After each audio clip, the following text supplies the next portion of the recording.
when convenience stores were getting into deli at first, they'd putting it in they would build a kitchen in the back of the store and they'd put a counter in the back of the store. Well, guess what? It didn't work, or in most cases, it didn't work. And why? Because first of all, labor, you have to have somebody manning that thing the whole time.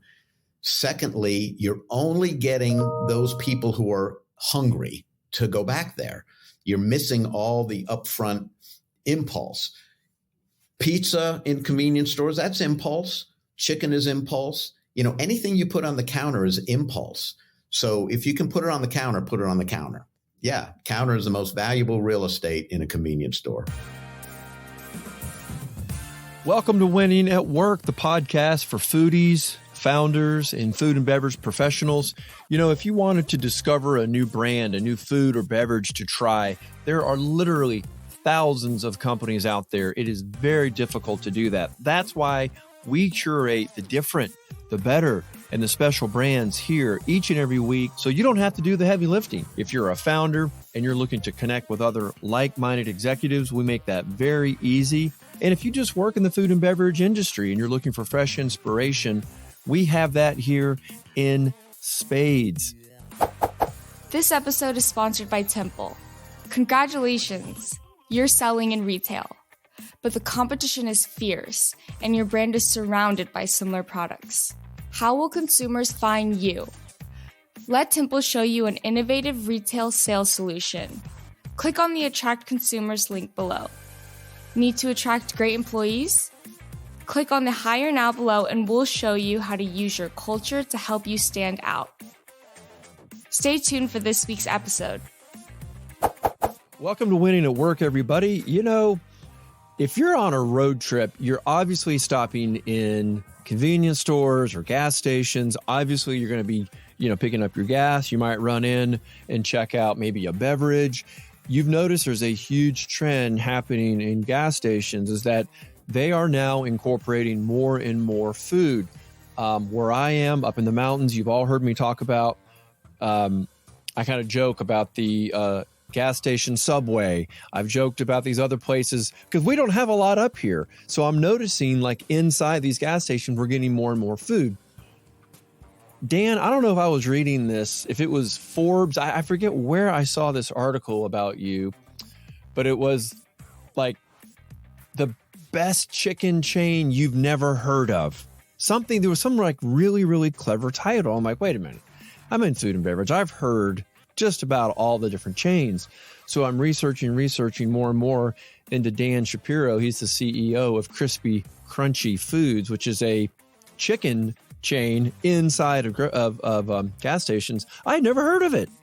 I'm so glad you're in today to tell us about this phenomenal chicken that either people love it or they've never heard of it. Welcome in. Thank you. So we say it's a mild Cajun flavoring. In fact, we say it's Cajun enough to be interesting, but not enough to hurt. Not enough to hurt. Right. And so we started in convenience stores. We're basically still in convenience stores, although we've opened in some Walmarts recently. So it's in convenience stores, and we're currently in about 2,800 nationwide, although we started in Louisiana. So it's going to be fried chicken for mainly. Now we have sides, and we have jambalaya. We have New Orleans style red beans and rice, which is a smoky, creamy red beans and rice, which if you haven't had it, it's delicious. I should not be talking to you right now at lunch. Yeah. I really shouldn't be talking to you. And then we have the normal, mac and cheese and mashed potatoes and gravy and that sort of thing. But it's biscuits. It is biscuits. And honey butter biscuits. Thank you for reminding me that. So that's like comfort food. That's like pure Southern style comfort food. How did this start, Dan? Was this a family recipe? What kind of got you into this in the first place? So it actually started with a guy named Neil Onabane in Lafayette, Louisiana. He's the one who actually came up with the flavor profile. He's a Cajun. All Cajuns can cook, or so they think. And, he came up with the own marinade. And then I got involved, and I've been in convenience stores pretty much my whole working career. Started as a third shift cashier and worked my way. Third shift, that's hardcore. Yeah, and believe me, I've done everything You've in convenience. Probably seen it all too. Yeah, including running companies. So, everything, from here to there. And I got involved and loved it. And it was we mainly just grew in South Louisiana. And then in 2005, August of 2005, Hurricane Katrina hit and virtually took us down as a company. We were pretty small back then. And so we decided, let's see if we can grow this thing nationally. And that way we can be geographically diverse so that a natural disaster, whatever it is, whether it's, fires or hurricanes, won't, take the company down. So in 2006, we decided to just start growing. And mainly convenience stores, although we're in a few casinos, we're in some universities and colleges, a few. And like I said, we actually opened our seventh Walmart. So it's small and we think it's growing in Walmart. So yeah, it's great chicken. People, what I find is people either think it's the best chicken out there or they've never heard of it. And doesn't seem to be much in between. And I will get random. I mean, so whenever I fly, I always have my Krispy Krunchy logo on. And I will just get, I'll go through TSA and I'll have somebody from TSA say, "Oh, we love your chicken," And I was on a Southwest flight fairly recently, sitting in the aisle. And as the flight attendant walked by, he leans down and says, "Love your chicken," and then just kept walking. It's just like a quick. Right. And as he came back, I said, "Where are you?" He goes, "South Florida." So that was cool. And then I recently bought through the company, I bought a vehicle, and I was having some issues trying to figure out how to save something on the GPS, and I couldn't figure it out. So I called Ford. After 15 minutes, got through to the person that could help, a woman, and she said, "Give me your VIN number." So I gave her the VIN number, and she goes, "Krispy Krunchy, aren't you guys the ones in the gas stations?" I said, "Yeah." She says, "You have really great chicken." So it's just so random. It is. We love it. We love that. Well, particularly here in the South, I mean, you're competing with some really big chicken brands, and they're very well established, and we all know who they are, Sure. And I think it's fascinating that you are ahead of the curve, because after COVID, when food service and so many things shut down and we're having trouble, everyone went to the convenience store. Let me tell you. I bet you had a hockey stick experience. We did. For the first couple of months, March is when it all hit, March of 2020. And of course, everything went down at that point, and everybody was trying to figure things out. And then it boomed. And virtually every CEO of a convenience store chain I talked to said that 2020 was a banner year for them. And it was the same thing for us, because we had people who had not been in convenience stores come in because everybody's trying to figure out food, right? And think about some of the small towns where the restaurants shut down, the bars shut down. Well, the convenience store is still open because it's an essential business. Right. And we're in there. I think it was, again, one of those unintended consequences. I was talking to another CEO. He said he wasn't smart enough to be that good. In other words, it was who could have known that was going to be the one place that was so in demand. So this recipe, this Cajun recipe, is kind of filtered over into the other menu offerings. How often do you go through menu changes, or are you've got your core 6, 7? Let's not upset the apple cart. So, yeah. So we first so it started very pared down. It was basically chicken, and we had bone-in chicken and we had chicken tenders, and that was it. And then we added jambalaya to that. After that, we added red beans, so we just sort of, marched along. And then, should we add, mac and cheese? We actually, to be honest, we thought we overdid it, because remember, this is convenience stores, this isn't a restaurant. So we're actually looking at maybe paring down some of our, we have boudin balls, which. Wait, what are they? Boudin balls. Do you know what boudin is? I don't. So boudin is big in South Louisiana. Boudin is basically it's Cajun sausage and rice in a ball about the size of a golf ball, fried, breaded and fried. Oh. And so it's everybody in South Louisiana loves it and knows what it is. Yeah, I remember one of the first places we introduced it was we had this was up in Kansas City, and there was a truck stop up in Kansas City. And so we put boudin balls up in Kansas City in the just because that's what we did in South Louisiana. So we had in the hot food case, we labeled everything. Chicken, bone-in chicken, thighs, wings, tenders, jambalaya, boudin balls. Well, what we didn't think about was up in that part of the country at certain parts of the year, they do mountain oysters. So people were coming in. We had people coming in asking, so what kind of animal is a boudin? Right. Yeah. So we're like, okay, first of all, we need to change the name. So we called them boudin bites after that. And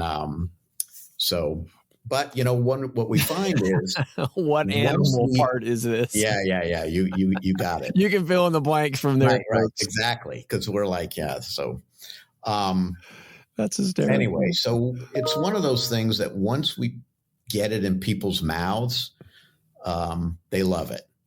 I have a story with the red beans and rice, which are, I'll tell you, if you've never had this, it is delicious. If you're not from this part of the country, from South Louisiana, and red beans and rice doesn't sound that good, right? But we were in Phoenix. We were at Cisco, which is one of our distributors. And this is back when we were just opening that market. And so we were in the Cisco kitchen and we were cooking up everything, and including the red beans and rice. And the executive vice president of Cisco was a woman. And she said, I offered her the red beans and rice. She said, no, I don't eat beans. And I said, are you allergic? And she goes, no. And I said, well, just try it. I'm watching her and she's eating the beans, the red beans, as we're talking. She gets to the bottom and now she's scraping it out. And I looked at her and she looked at me and she said, this is really good. So anyway. I just love the fact that this is, like you say, it's either the best you've ever had or you don't even know it exists. So how do you market it? So here's the theory, right? So here's, here was our theory. Now we're changing it a bit. All right. But as we remember, convenience stores, right?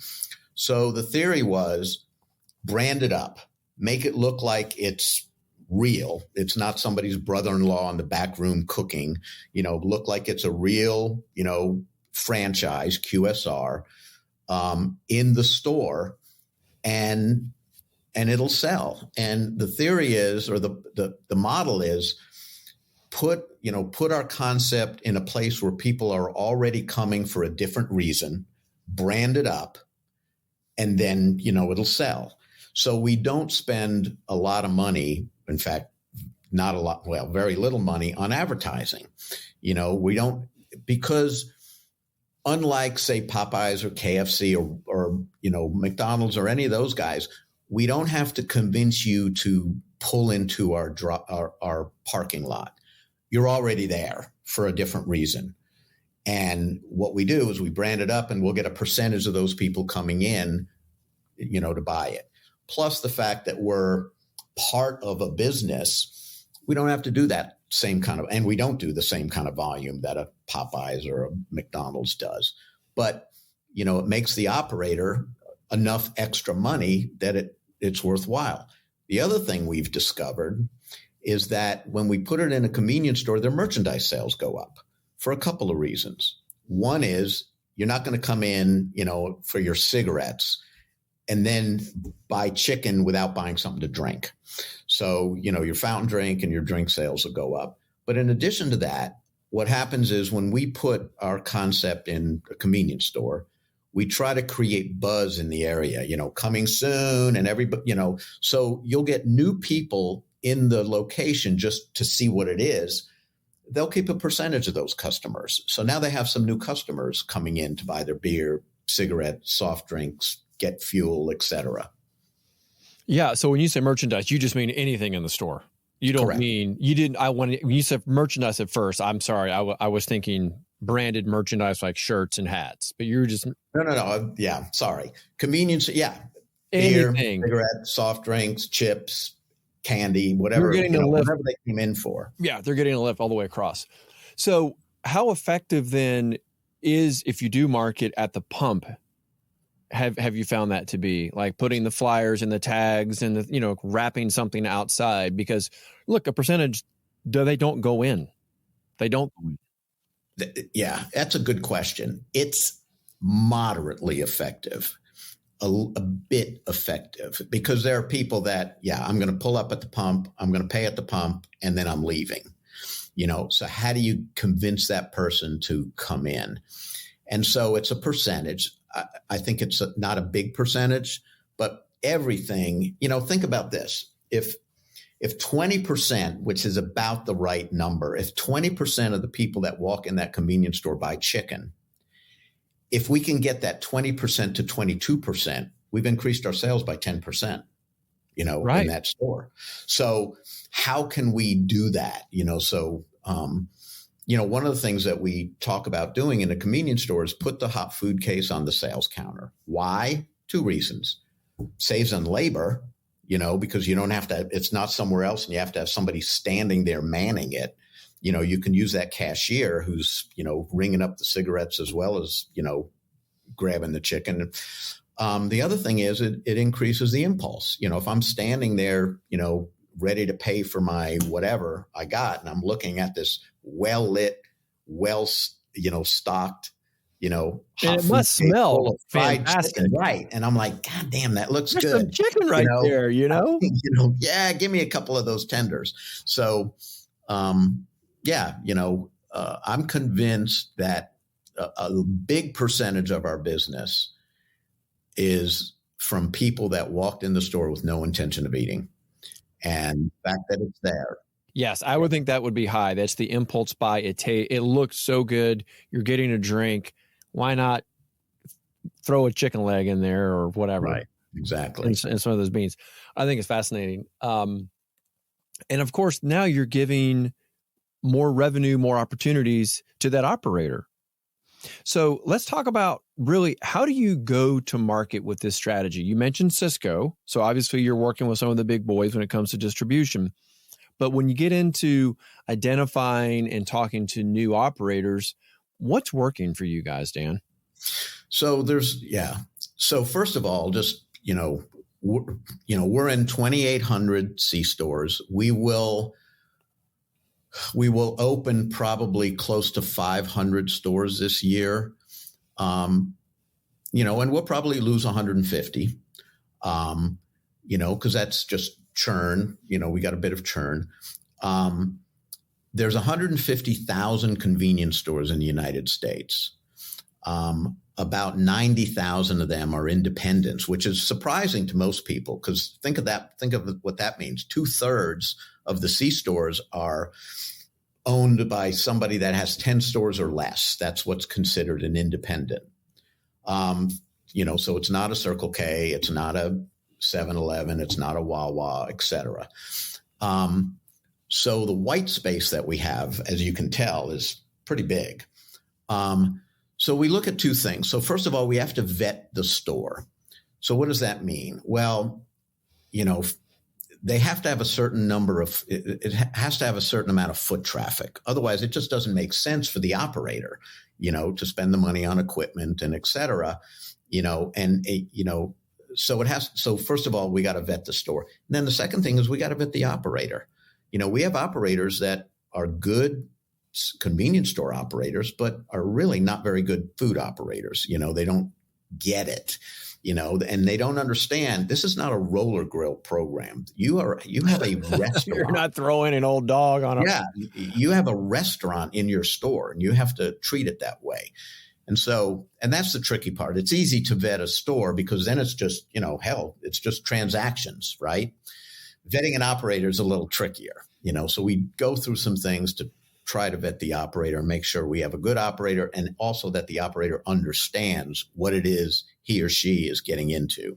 All right, Dan, of these operators, what percentage would you say are already involved in food? Oh, boy. Yeah. Not that many. Now, let me give you a proviso on that because there's different kinds of food. So everybody's going to be involved in something. They're all going to have sandwiches in the cooler, right? Virtually all of them are going to have some sort of hot dog roller grill program because that's what everybody does. Many of them will have some sort of pizza program. Many of them will have a little grab and go frozen, type, grab and go program that's, done in the oven and put in the hot food case. Not many will have a full blown prepared food program, if that's your question. Well, I was just thinking, okay, you mentioned the pizza, I mentioned at the top Subway. I'm just thinking there's a percentage of these operators that already are involved in something a little more complex. And if you see an operator that has, fresh prepared sandwiches or pizza, do you look at that and say, there's an opportunity there for us to get in with what they're already doing, maybe boot out the other guys that are in there? Or do you look at that and say, let's go in there and be also part of what they're currently doing? How does that work? So we have a fair number of locations so Hunt's Brothers Pizza is a big convenience store pizza. They're company. huge. They're up here right. Too. They're just about in every place I've seen. So we have a fair number of locations that are in, locations that also have Hunt's Brothers Pizza. We find there's no downside to that at all. And in fact, an early story, and when I say early, I mean like 15 years ago, probably, we had a pretty good location off of I-10 in Texas. And the operator told me that he was putting Subway in. And I'm thinking, oh, crap. Well, he put Subway in and our sales went up. And that was surprising for us, or for me anyway, and I thought about it and I said, makes sense on for two reasons. One is Subway's going to, garner a trade if it sells. So Subway will get some people stopping in, but also it's sort of a mini food court approach, right? If you and I are driving and, you want a sandwich and I want chicken, we can stop there. Even if you're like, I don't want any chicken. Well, good. You get a sandwich. I'll get chicken, or vice versa. So, we find that it doesn't hurt at all. All right. So you talk about the vetting process and going after the operators. What role do the distributors play with you? So we recently agreed did a contract with Cisco. So Cisco is our sole distributor now nationwide. We've had a great relationship with Cisco for years, but we've just recently become all in with them. And one of the things that we've asked them to do, and they're doing, a pretty good job of, we say, bring us warm leads. And a warm lead can be nothing more than a Cisco sales rep walking into a convenience store and say something to the effect of, we got a chicken program that might do well here. Would you like to learn more about it? And that's it. And if the guy says, sure, get his contact info, get it to us. We then make the connection, see if we can, make him an operator, a customer. Is there any kind of a commission structure on that? Or you don't have to answer that if you don't want. I'm just kind of curious. As a sales guy, I'm always like thinking, okay, what's in it for them? Obviously, they're going to sell more. Maybe they make their margins just on the fact that they're distributing more now. Yeah. So I don't know, the ins and outs of, Cisco's deal with the individual sales consultant, they call them sales consultants, but I'm sure there's bonus programs that if they, they get more stores, they get more, boxes, they get more deliveries. But also what we do is we give them a $250 Amazon gift card. Okay.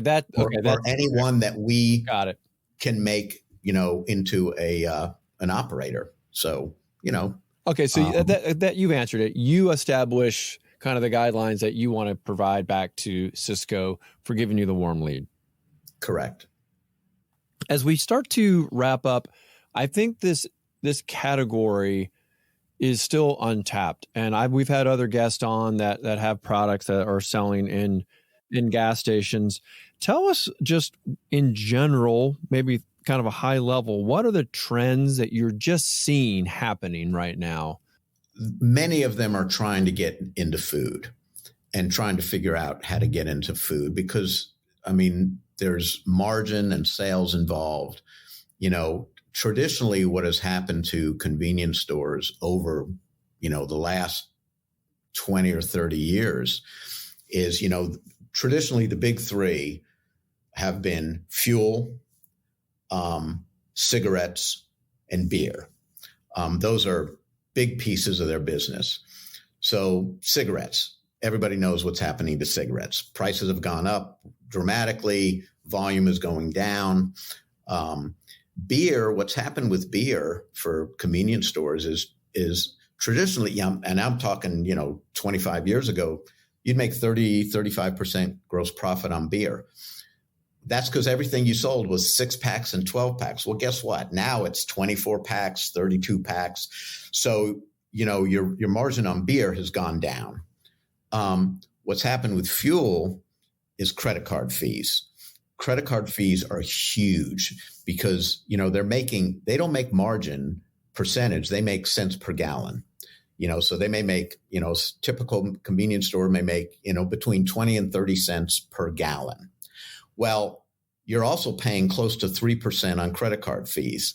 Well, if gas is $1.50 versus $3 or $4, you're still making your 20 to 30 cents a gallon, but now you're paying 9, 12 cents of that, et cetera, for, for your credit card fees. So guess what? Now I got to go find a new, profit center. Where is it? It's food. So a lot of them are trying to get into food now. Well, what advice would you give to entrepreneurs that want to get into food and get into this category? So I know that's a big softball. I know. And it's kind of like, where do I start? But I'm going to assume you're talking about somebody that wants to put food in their business. Correct. Well, no, not necessarily food in there, but no, I don't mean necessarily an operator, but I mean, you could be a brand, right? And you want to start selling your food into. Oh, okay. Kind of someone in your shoes, maybe not chicken, maybe just, but they want to start providing food and food options to operators. So, yeah. So first of all, understand whatever the convenience store, if it's convenience store or supermarket or whatever, understand their model, and how does it fit in the model? And, it's got to fit and it's got to make sense for the operator. And, one of the examples we use is, when convenience stores were getting into deli at first, they'd putting it in they would build a kitchen in the back of the store and they'd put a counter in the back of the store. Well, guess what? it didn't work, or in most cases, it didn't work. And, why? Because first of all, labor, you have to have somebody manning that thing the whole time. Secondly, you're only getting those people who are hungry to go back there. You're missing all the upfront impulse. Pizza in convenience stores, that's impulse. Chicken is impulse. Anything you put on the counter is impulse. So if you can put it on the counter, put it on the counter. So we have, when we go into convenience store, we'll have, convenience store operators saying, well, everybody wants to go on the counter. And we're like, well, no kidding, because, and I'd tell them, so what do you want on this counter? You want this Bic rack?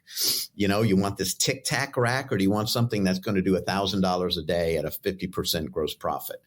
And the second thing is, if you ever want to get rid of anything, if you got, a box of Milky Ways that's going to go out of date, what do? Put it on the counter. Why? Because it sells. So, yeah, counter is the most valuable real estate in a convenience store. I think it's great.